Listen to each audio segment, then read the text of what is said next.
Oke, baik. Bismillahirrahmanirrahim. Assalamualaikum warahmatullahi wabarakatuh. Berjumpa kembali di acara Bincang Kuliah, teman-teman menggali informasi dan juga potensi diri untuk teman-teman guna persiapan ke universitas. Insya Allah di pertemuan kali ini, teman-teman, saya sudah mengundang tamu spesial nih, khusus apa namanya, banyak teman-teman yang meminta bagaimana perkuliahan atau suasana perkuliahan ketika teman-teman memasuki dunia perkuliahan khususnya kedokteran. Ini spesial banget teman-teman, saya punya mahasiswa Unpad secara langsung ini kita undang di sini, nanti kita akan expose bagaimana perkuliahan di sana yang banyak teman-teman takutkan. Benar tidak ya kedokteran itu semenakutkan yang teman-teman pikirkan? Nah, hari ini nanti kita akan bahas tuntas. Apakah seru belajar kedokteran ataupun memang pusing belajar kedokteran? Nah, saya sudah mengundang ini mahasiswa Unpad angkatan berapa? Nanti kita akan tanya. Di sini ada Rina Dianti. Oke, Rina Dianti, Assalamualaikum. Waalaikumsalam. Nah, teman-teman, Rina Dianti ini salah satu murid saya, masih tetap siswa SMA Taruna Bakti, teman-teman. Ini salah satu murid favorit nih ya. Bukan hanya favorit saya, juga favorit Bapak Ibu guru yang memang mengajar di SMA Taruna Bakti. Sebab luar biasa Rina itu prestasinya banyak sekali gitu ya. Beliau sekarang sebagai mahasiswa Unpad angkatan berapa, Rin? 2017. Oh, 2017 berarti sekarang beliau sudah mendapatkan gelar sarjananya, jadi sedang koas nih. Jadi kita akan tanya-tanya bagaimana seputar perkuliahan Rina di kedokteran Unpad ini, apakah seru atau memusingkan? Teman-teman kita akan simak ke depan. Oke ya, selama mudah-mudahan kurang dari 30 menit. Oke, baik Rin. Terima kasih telah memberikan waktunya nih Rin buat teman-teman sekalian memberikan informasi seputar kedokteran ini ya. Nah, pertanyaan pertama nih Rin, banyak teman-teman yang menanyakan seperti ini, ketika teman-teman memang sudah fix ingin ke kedokteran nih, mereka ingin tahu begini Rin, sistem belajar di kedokteran itu seperti apa sih khususnya di Unpad gitu ya, sebab kan belajarnya kedokteran Unpad, UGM, dan swasta ataupun swasta lain gitu ya, itu biasanya kan memiliki ciri khas gitu ya, model belajar yang berbeda. Nah, kalau di Unpad sendiri yang Rina geluti di sana itu seperti apa Rin, bisa diceritakan tidak? Oke. Boleh. Sebelumnya makasih banyak loh udah diundang. Aku malu Siap. nih di sini. Jadi, kalau sistem belajar di Unpad selama secara umum itu dibagi dua dulu kan. Ada yang pas sarjana dan ada yang pas dokter muda atau koas. Nah, untuk yang sarjananya sendiri itu, kalau di Unpad itu sistemnya per sistem namanya. Jadi misal waktu aku tahun pertama itu dia FBS. FBS tuh Fundamental Basic Science. Jadi yang kayak dasar-dasarnya dulu. Terus nanti masuk ke tahun 2 itu masuk ke sistem dermatomuskuloskeletal sama hematoimunologi. Jadi kayak belajar kulit-kulit, otot-otot, tulang-tulang, terus baru ke darah.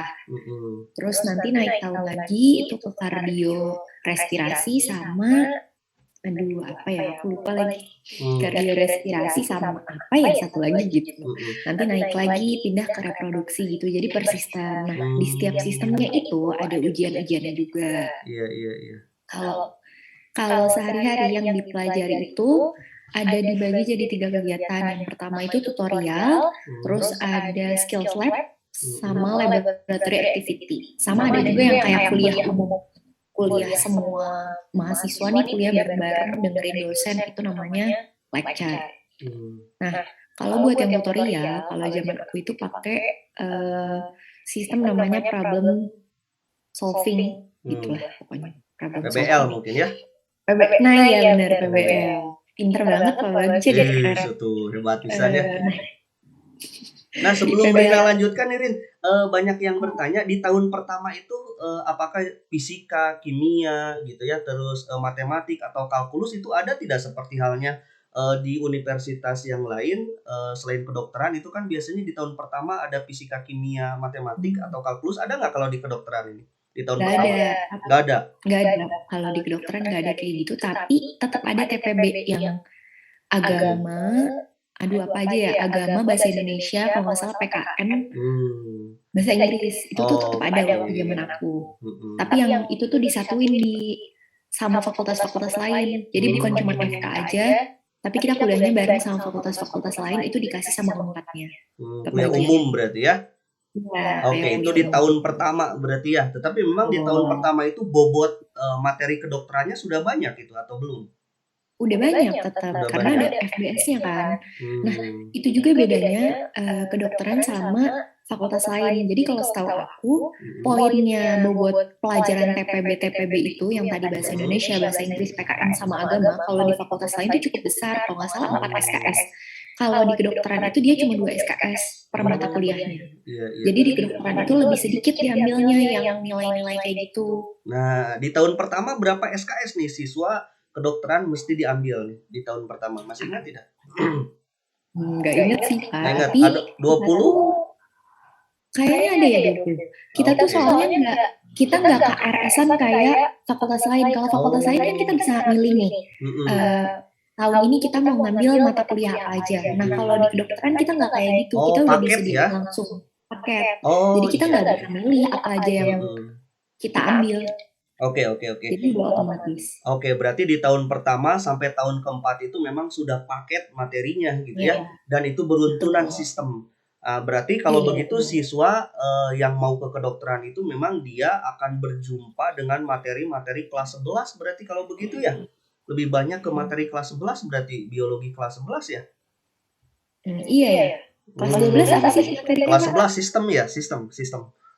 Oh iya, Ya, benar. sistem ya. Benar. Berarti lebih ke Nah, kelas 11. oke, sip. Nah, pengantar nih, Rin, pengantar bahasa nih ketika dosen sedang menjelaskan itu menggunakan bahasa Indonesia atau bahasa Inggris di kedokteran ini?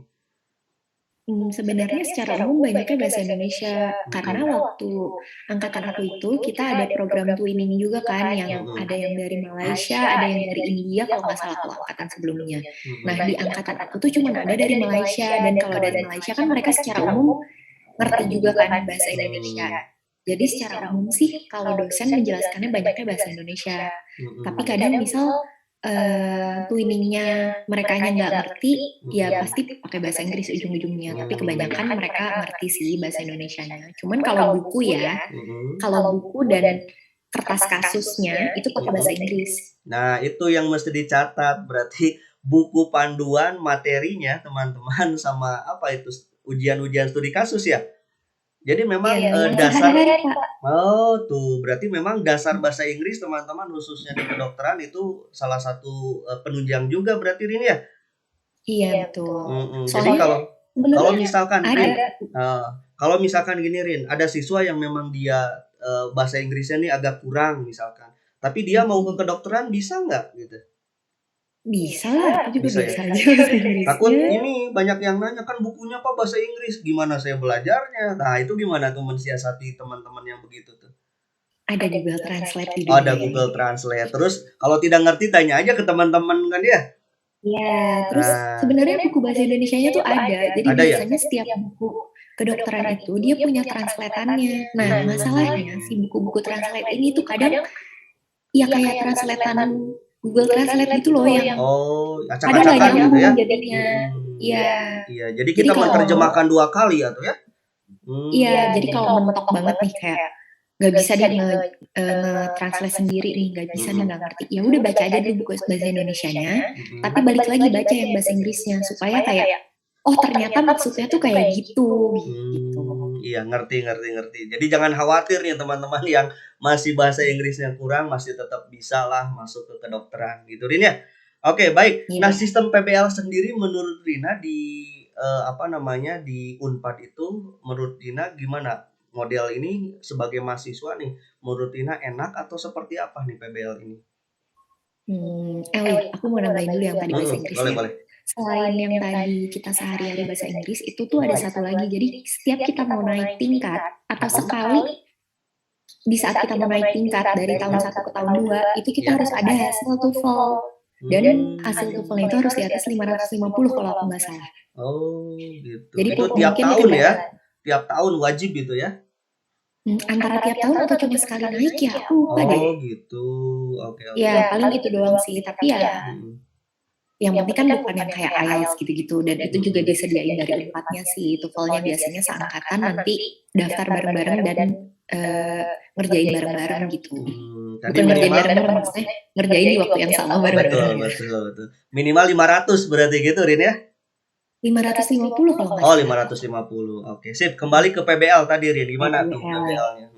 Ya, yang PBL itu jadi sistemnya kalau di zaman aku, kita tuh setiap hari, aduh maaf ada motor lewat. Setiap hari Senin sama hari Kamis atau hari Jumat, kita tuh ada kegiatan namanya tutorial. Nah, di tutorial itu di hari Senin kita bakal dikasih kertas, bener-bener kertas selembar gitu. Ya. Isinya misalnya pakai bahasa Inggris ya. Isinya misalnya ada seorang pasien anak-anak usianya sekian, laki-laki atau perempuan, datang ke klinik dengan keluhan apa. Terus misalnya keluhannya batuk, pilek gitu. Terus pasiennya datang nih ke kalian. Nah, ada pertanyaannya di situ. Apa yang mau kalian tanyain ke pasiennya?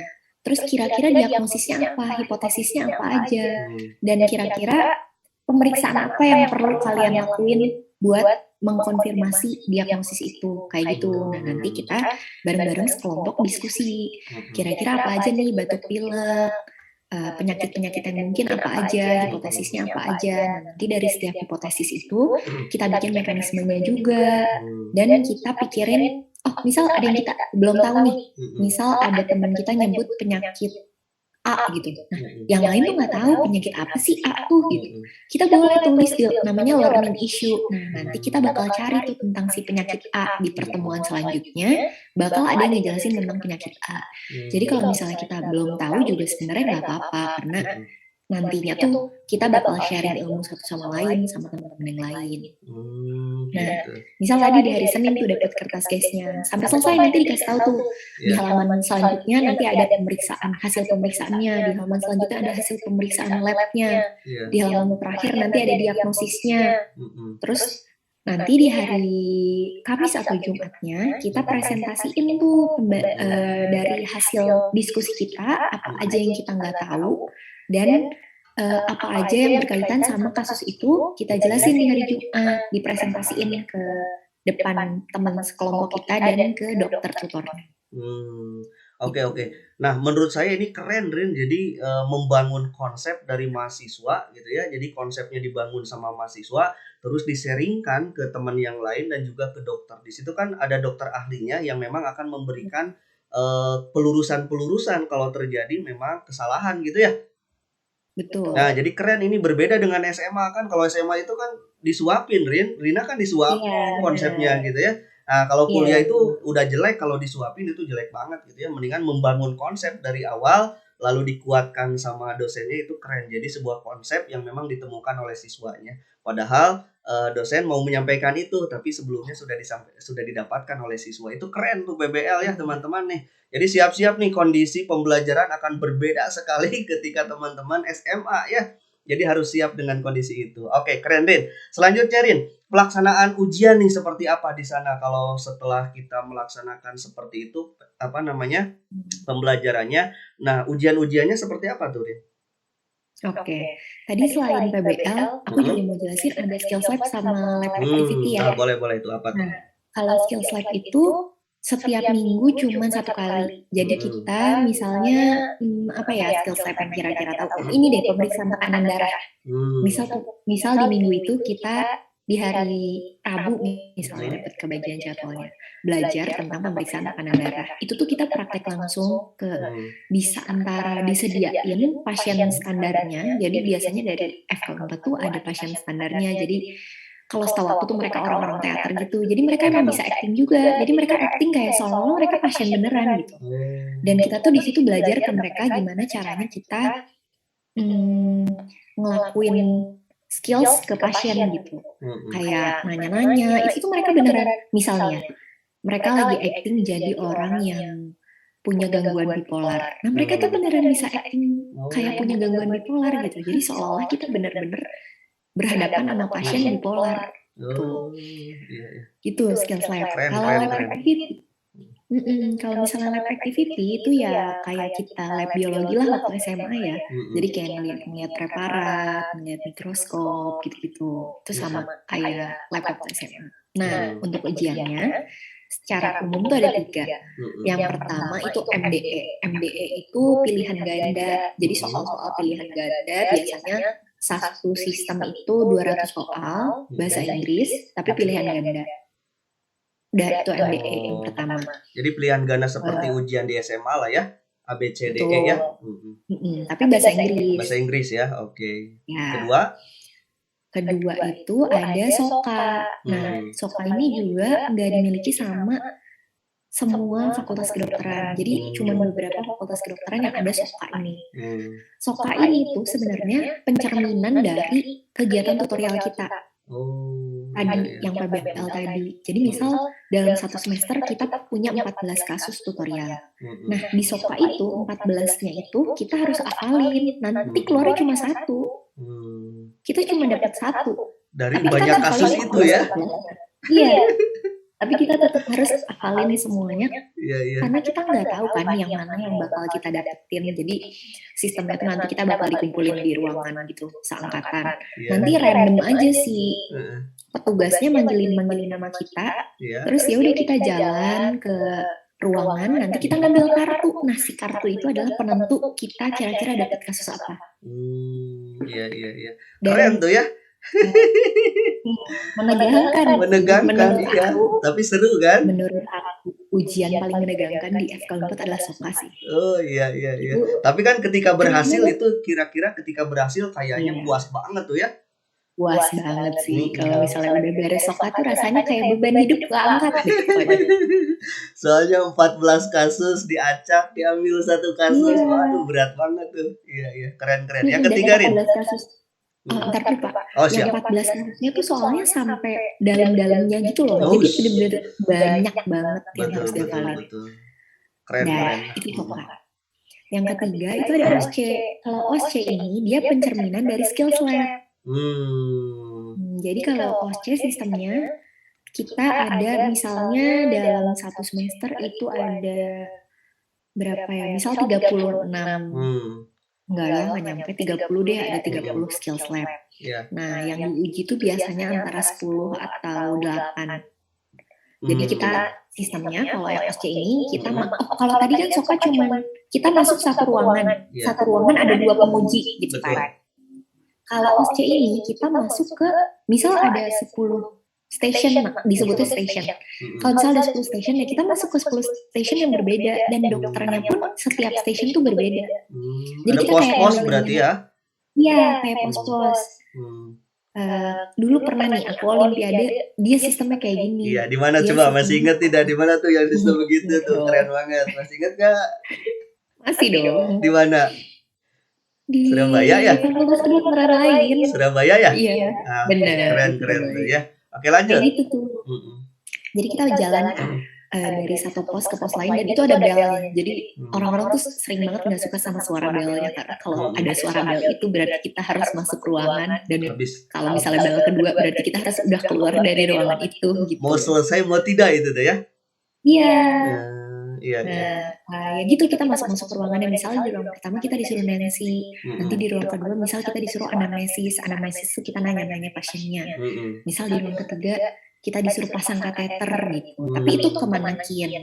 Kecuali yang tadi aku cerita yang ada pasien yang terstandarisasi itu bisa ada pasiennya langsung. Oh. Tapi banyaknya kalau kayak pasang kateter kan nggak mungkin ya orang Iya. normal dipasang kateter kan sakit. Jadi Mhm. itu kemanakian gitu. Oke oke, keren keren. Wah, udah 3 ujian aja udah keren nih. Ini berkenaan dengan ini, tadi lab activity tuh agak saya mau memperdalam di sana tuh. Nah, berbicaranya lab, activity tadi yang Rina sebutkan, di situ apakah Rina sudah atau teman-teman mahasiswa yang lain sudah mulai ke bedah-bedah mayat atau seperti apa? Ini banyak yang nanya, apakah ketika mahasiswa 4 tahun itu pernah sekali aja, membedah mayat atau tidak itu ketika perkuliahan? Oke, silakan Rin. Oke. Aku juga jadi lupa tadi mention. Kalau khusus di tahun pertama Mhm. ada OSCE-nya itu bagian dari lab activity juga. Jadi ada hasil dari lab activity yang diujianin di OSCE, tapi itu cuma di tahun pertama aja. Di tahun-tahun selanjutnya nggak ada, full dari skills lab. Oh. Terus tadi ngejawab yang bedah-bedah mayat ya. Sebenarnya kalau waktu sarjana tuh nggak ada yang kayak misal bener-bener mayat. terus Mhm. kita benar-benar melek gitu. Mhm. Kalau di Unpad sih nggak ada kayak gitu. Paling kita udah disediain kadavernya. Jadi udah misal kita mau lihat otak nih, ya Mhm. udah disediain kadaver yang bagian dari leher ke atas dan Mmm. udah dibuka, jadi kita cuma tinggal lihat aja. Dan Kalau itu di Unpad asli ya, bukan asli, torso ya, asli berarti ya? asli, Oh, bener-bener tuh jadi asli. teman-teman kalau untuk bagian-bagian organ tubuh memang, itu tiap hari melihat mungkin Rin ya? Melihat gitu, Iya, hanya tidak secara langsung mayat yang kita bedah gitu ya.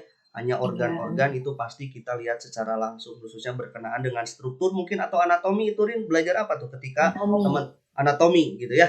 Jadi itu Iya, langsung gitu melihat di sana. Oke, sip. Jadi jangan takut teman-teman. Nah, selama 4 tahun belum dulu menyentuh mayat ternyata ya, hanya kalau organ yang untuk praktikum itu pasti asli ada gitu ya. Oke, selanjutnya betul. berkenaan dengan ini Rin, tahun pertama sudah beres tuh paketnya diselesaikan, tahun kedua, ketiga, dan keempat, lalulah kita bertemu dengan yang namanya ujian sidang kan ya? Setelah 4 tahun itu Betul, ya. Nah, itu iya. seperti apa prosesnya tuh? Kalau misalnya di FK4 ya, aku nggak tahu kalau FK lain, tapi kalau di Mhm. FK4 ini juga beda nih, karena jadi, judulnya tuh bukan kita benar-benar pure kan kalau fakultas lain kita benar-benar ide sendiri ya, judulnya tuh Mhm. apa kira-kira. Kalau di FK4 tuh nggak kayak gitu. Jadi kita Mmm. udah dapat, misal kita seangkatan ada 200 orang. Nah, kita udah dapat 200 judul. Oh. Nah, nanti kita tinggal milih mau judul apa, tapi pilihannya tuh beda-beda, biasanya caranya setiap angkatan. Kalau angkatan aku itu lebih ke cepet-cepet pilih judulnya. Iya, iya. Nah, kalau di angkatan aku kayak gitu. Nah, kita udah dapet nih judulnya. Nanti kita dapat dosen pembimbingnya. Mmm. Judul itu masih bisa berubah begitu kita ketemu dosen pembimbing. Jadi kita Mmm. nggak boleh ketipu juga kayak misal cuman, ah ini kayaknya judulnya gampang deh gitu. Iya. Itu tuh belum tentu judul kita nggak akan diubah gitu. Jadi Mhm. menurut aku yang penting tuh kita minat sama topiknya. Secara Mmm. umum kita minat sama topiknya. Mhm. Skripsinya kan juga ada dua, ada yang deskriptif dan analitik. Kalau yang analitik tuh yang kayak kita ngolah-ngolah datanya banget. Nah, Mmm. biasanya orang-orang tuh ketipu dari situ kayak, ah deskriptif aja deh biar gampang gitu. Taunya pas udah ketemu dosen pembimbing diubah jadi analitik, terus jadinya kan bete sendiri gitu. Makanya Betul, betul. kalau menurut aku mendingan kita suka sama topiknya, jadi begitu judulnya diubah-ubah juga ya nggak masalah, soalnya kita emang suka sama topiknya bukan karena judulnya tuh gampang gitu. Oke, oke, oke. Untuk sistemnya sendiri ya sama sih secara umum sama skripsi-skripsi yang lain ya. Mmm. Kita kalau misalnya mau sidang usulan penelitian itu bab 1 sampai bab 3. Mhm. Terus setelah nah bedanya ini, setelah sidang usulan penelitian Mhm. kalau fakultas lain kan kita lanjutin tuh bab Betul. 4, 5 gitu kan. Mhm. Betul, Kalau di betul. FK4 nggak kayak gitu. Mmm. Kita bikin jurnal. Jadi Oh. langsung bikin jurnal, nggak harus ngelanjutin bab 4, 5. Ya secara umum sebenarnya sama aja Iya, ngelanjutinnya. iya, Cuman betul. bedanya kita langsung merangkum si bab 1, 2, 3 itu menjadi bentuk jurnal. Nah, Mmm. jurnalnya kemana itu juga tergantung dosen pembimbingnya. Misal ada yang maunya terindeks Scopus, Mhm. ada yang maunya Sinta aja nggak apa-apa, ada yang penting submit aja deh gitu nggak Mhm. apa-apa. Iya, iya. Beda-beda. Jurnalnya bahasa Inggris dan bahasa Indonesia pun itu gimana pihak dari jurnalnya Mhm. gitu. Oke, oke, oke. Jadi, pas sidangnya itu gimana, Kak? Seperti apa rasanya nih setelah, sudah tahu tuh siap, bab 1 sampai bab 3 nih udah disetujui, itu pas sidangnya itu seperti apa kalau di kedokteran itu, Rin? Pas sidangnya sama aja sih sebenarnya sama sama sidang-sidang fakultas lain ya. Sama aja sidang kayak ketemu penguji sama dosen pembimbingnya, terus ya ditanya-tanya. Tapi, alhamdulillah kalau aku sih baik-baik ya penguji sama pembimbingnya, jadi aman-aman aja, maksudnya nggak seserem yang oh mungkin ini ya yang bikin nggak terlalu serem juga karena bobot skripsi di FK4 tuh nggak terlalu besar. Beda sama fakultas lain kan, kalau Iya, fakultas lain iya. tuh kan kayak skripsi tuh bobotnya gede banget Itu ya. gede banget, benar, benar. Iya, kalau di FK4 tetap yang utamanya tuh si SOKA, OSCE, dan MBE itu. Oh, Jadi kalau proses-proses skripsi sebelumnya tuh itu ya? iya, poin bobot nilainya ke dampak IPK itu jauh lebih gede SOKA, MDE, dan OSCE dibanding skripsi. Skripsi itu kalau nggak salah cuma 3 SKS deh. Oke, oke, siap. Nah, itu berkenaan dengan sidang. Beres nih sidang. Udah selesai nih sidang dan sukses, nilainya juga memuaskan. Lalu lanjutlah ke tahap selanjutnya yaitu koas berarti Rin ya? Sebelum Betul. ke intensif berarti ya masuk dulu ke koas. Nah, bisa ceritakan tentang koas nggak Rin? Berapa tahun? Terus, sistemnya seperti apa? Apa yang harus dilakukan oleh mahasiswa ketika koas gitu, gimana tuh Rin? Boleh boleh. Jadi kalau koas sebenarnya secara umum nih, kalau di Unpad itu harusnya 1,5. Tapi karena kemarin aku kan pas pandemi ya, aku tuh Mhm. lulus 2020 pas banget pas pandemi. Jadi akhirnya tuh kita di-online-in dulu. Nah, Oh. karena online, jadinya tuh nanti pas offline-nya, Nambah? apa ya sebutannya, stasenya gitu loh. Si Mmm. stasenya tuh jadinya lebih lama. Akhirnya aku tuh Oh. lulusnya kayaknya bakal 2 tahunan deh koasnya, Oh, nggak satu karena satu online ini. setengah yang seharusnya ya? Ih, iya nggak sesuai karena ada penambahan itu misal. Jadi Mhm. di kelas itu dibagi jadi 3, ada stase yang mayor, stase Mhm. minor, dan stase mikro. Mhm. Stase mayor itu kayak bedah, ilmu Mhm. penyakit dalam, anak, dan obgyn, itu Mhm. mereka aslinya adalah 9 minggu. Nah, Oh. karena online dan offline, akhirnya dibagi 2 dong, Iya jadinya iya. 4 minggu online dan, 5 minggu offline. Tapi Mmm. kurang tuh si offline, karena kan harusnya kalau koas tuh kita skills banget ya, kita Betul betul. bertemuan sama pasien banget. Mhm. Karena kurang, akhirnya jadinya 5 minggu plus 1 minggu. Jadi offline-nya 6 minggu, Iya iya iya iya. gitu. Jadi itu aja kan kayak 4 stase besar itu nambah 4 minggu aja berarti kan udah nambah 1 bulan dari Mhm. kelulusan yang seharusnya. Mhm.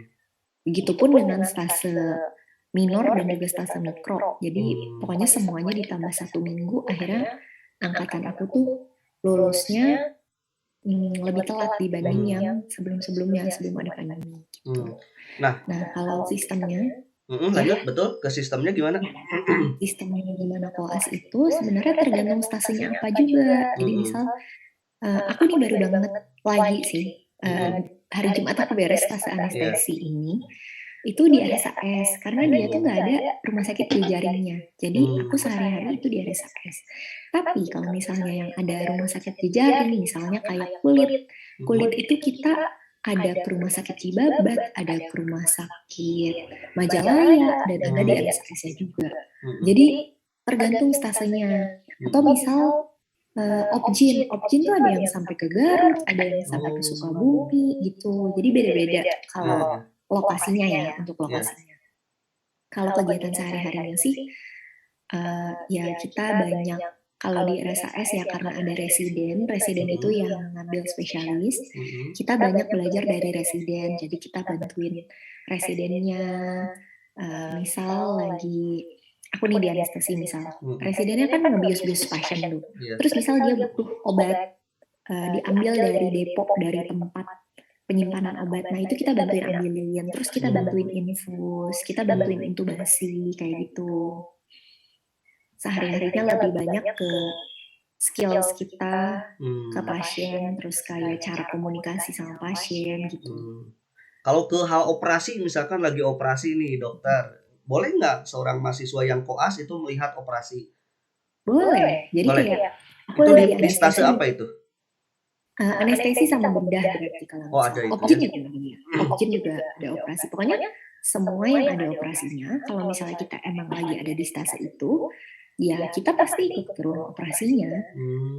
Kayak aku di anestesi, itu kan dibagi-bagi jadwalnya, ada yang poli, ada yang ruang operasi itu sebutannya OKA, Mmm. ada yang OKA. Nah, ya udah kita tuh pagi-pagi ke ruang operasi, terus kita lihat aja mana ini nih kira-kira residen yang lagi mau nyiapin persiapan operasi.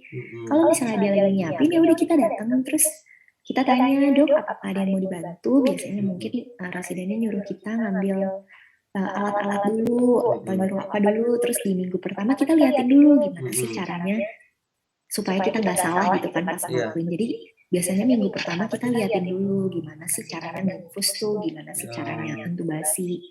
Nah Mhm. nanti pas minggu kedua kita bilang aja kayak dok punten apakah saya boleh bantu infus gitu. Nah nanti kita Mhm. dikasih tuh ya cobain infus gitu. Ya udah kita nginfus beneran ke pasiennya. Jadi Mmm. kalau koas menurut aku lebih kayak prakteknya dari semua hal yang kita pelajari waktu kita esket.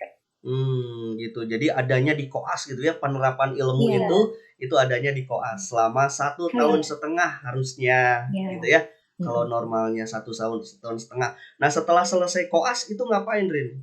1,5 tahun nih udah dijalanin, ke depan itu nanti selanjutnya masuk ke tahap apa? Aku mau nambahin juga tadi yang bedah-bedah mayat, Pak. Ah, boleh boleh Nah, boleh, siap. yang bedah-bedah mayat itu dilakuinnya di koas. Jadi di koas Oh, ada namanya stase forensik. mhm, Stase forensik itu kita bener-bener bedah mayat, kita mhm. bener-bener, pada tahu nggak ya otopsi? Pasti pada tahu Ah, lah. iya iya. Kita bener-bener ngelakuin si Mmm, otopsinya itu. Jadi kita bener-bener ngebedah mayat yang mmm, sebenarnya, yang kayak bener-bener mayat baru masuk ke mhm. rumah sakit Hasan Sadikin nih, Iya. Itu itu di kita stase apa? bener-bener Di stase apa bedah mayat itu? forensik, Oh. forensik, Iya iya mhm, iya iya. Jadi semua itu mahasiswa itu kebagian pasti ada ya? pasti Nah, kebagian. nanti pelajarannya seperti apa itu? Diajarkannya seperti apa? Bedahnya seperti apa gitu? Terus apa yang, mau dicari gitu Rin, itu apa di bedah mayat?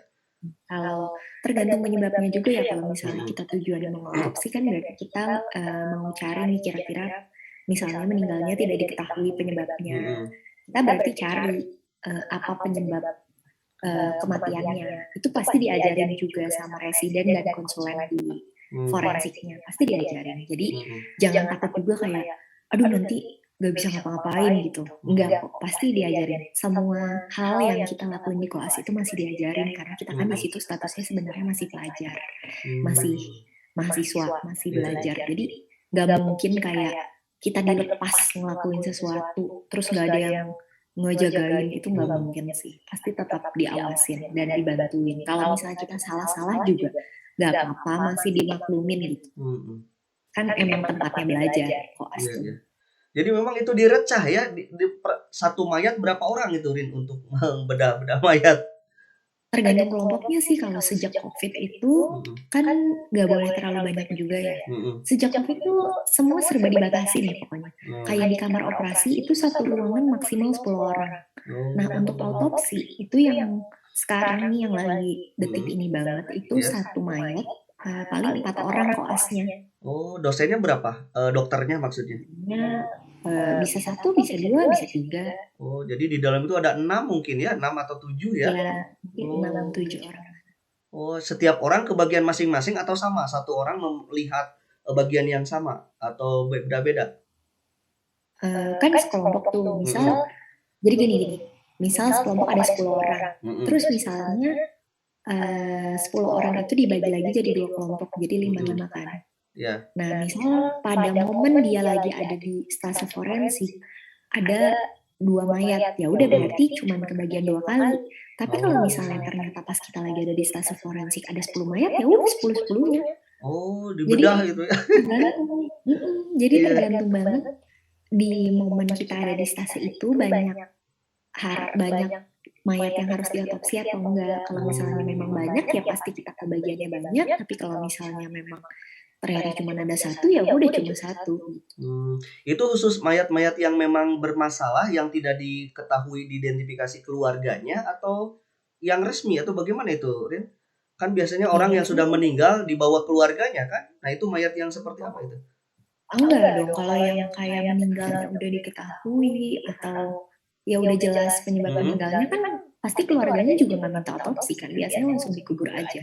Kalau misalnya yang di bedah-bedah ini tuh biasanya yang identitasnya tidak diketahui atau misal penyebab kematiannya tidak diketahui. Lebih banyaknya misal gini loh, kayak kasus, mayat ditemukan di jalan tol gitu. Nah yang Ah. kayak gitu-gitu kan itu nggak ada Oh. identitasnya kan. Iya iya. Oh, iya ya. Dicari kayak Soalnya dari nggak sidik jarinya, iya, soalnya nggak mungkin gitu, ada keluarga terus orang tuanya atau siapanya meninggal sebelum dikasihkan ke keluarganya diotopsi dulu, lah kan harus ada izin dulu iya, gitu ya, nggak boleh iya, sembarangan mhm, berarti ya?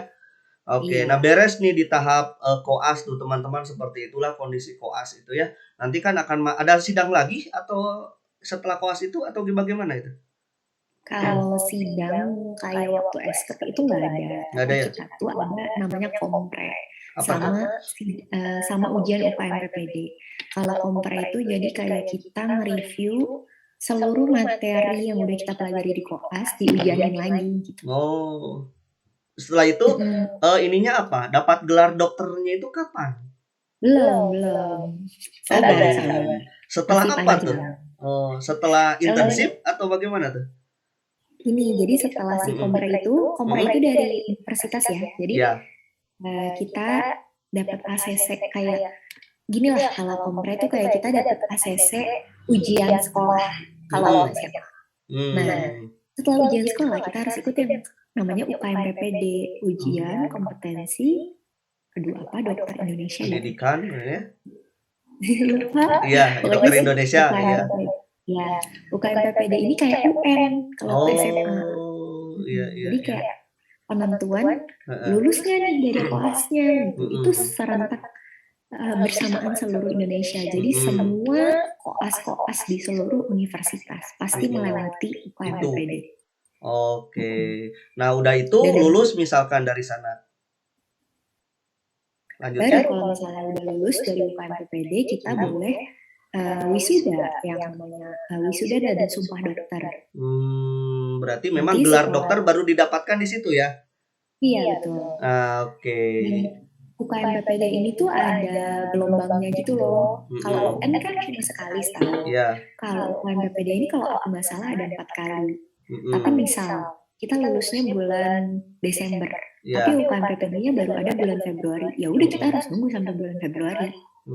Gitu Jadi gitu. bukan kayak misal kita lulus detik itu terus kita bisa UKM-PPD detik itu juga, belum tentu. Iya iya, ngerti-ngerti. Tuh teman-teman, jadi sudah dibedahku, tuntas ternyata memang kuliah kedokteran mesti siap waktunya yang cukup lama ya. Kuliah 4 tahun, koas 1,5 tahun baru mendapatkan gelar, dokter gitu ya, dokter sahnya.